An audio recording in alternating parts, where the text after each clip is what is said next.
want to remind you that the Verdun miners won the battle, but we're still at war against those lying, cheating, stealing, murdering capitalists.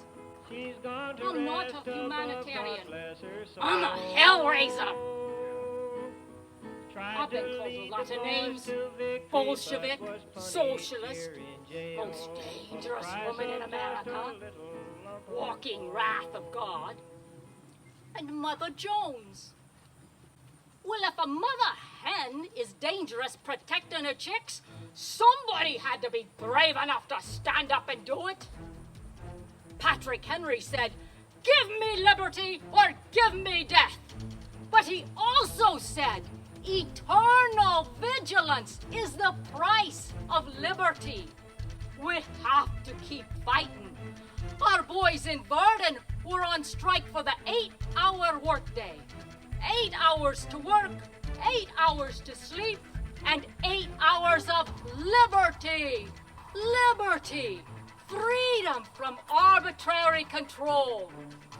Oh, but the mine owners didn't see it that way. No. They sent a train to Birmingham, Alabama to get scab laborers. Those men in Birmingham didn't know that there was a strike going on way up in Illinois. They had to buy their own train ticket. They had to bring their own tools. And when they got on that train, they headed north. But waiting in Verdun were the mine workers, waiting by the railroad tracks day and night, waiting for the sound of that train, listening for it to come because that engineer wasn't going to blow that whistle saying that there was a train coming. No. They waited, and the shout went up, "The train's coming! The train's coming!" And they grabbed rocks and clubs and squirrel rifles if they had them, and gathered in solidarity and stood shoulder to shoulder along those tracks, waiting for that train to pull in. What our boys didn't know was that on board that train were armed guards.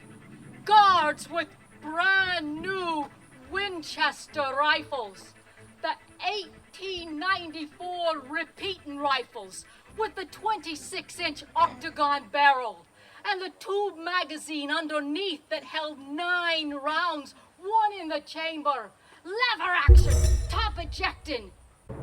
Our boys never stood a chance when those guards started firing from up on the elevated platform on the train. Gunned down 47 of our boys, and 7 of them died. Our boys wounded 9 of the guards, and 4 of them eventually died of their wounds. General Bradley called for a doctor as that train slowly pulled now out of Verdun north with all of the people on board.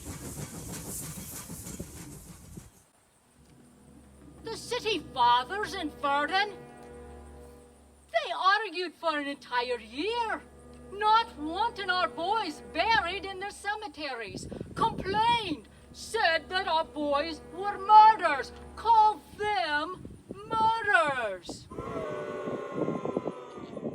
But the United Mine Workers had an idea, and after a year, when the city dug up those bullet-riddled bodies and tossed them out, the United Mine Workers purchased this land to bury those boys.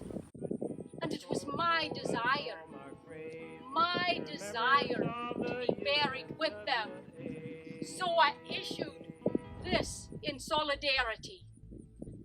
When the last call comes for me to take my final rest, will the miners see that I get a resting place in the same clay that shelters the miners who gave up their lives in the hills of Verdun, Illinois, on the morning of October 12, 1898, for the heroic sacrifices of the fellow men?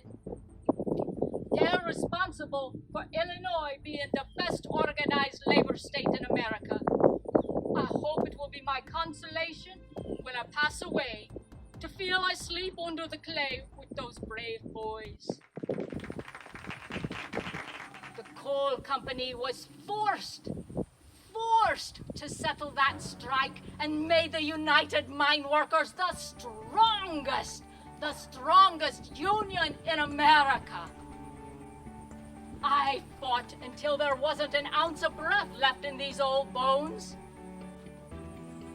I endured their lies. I faced their guns. I survived their prisons. And for what?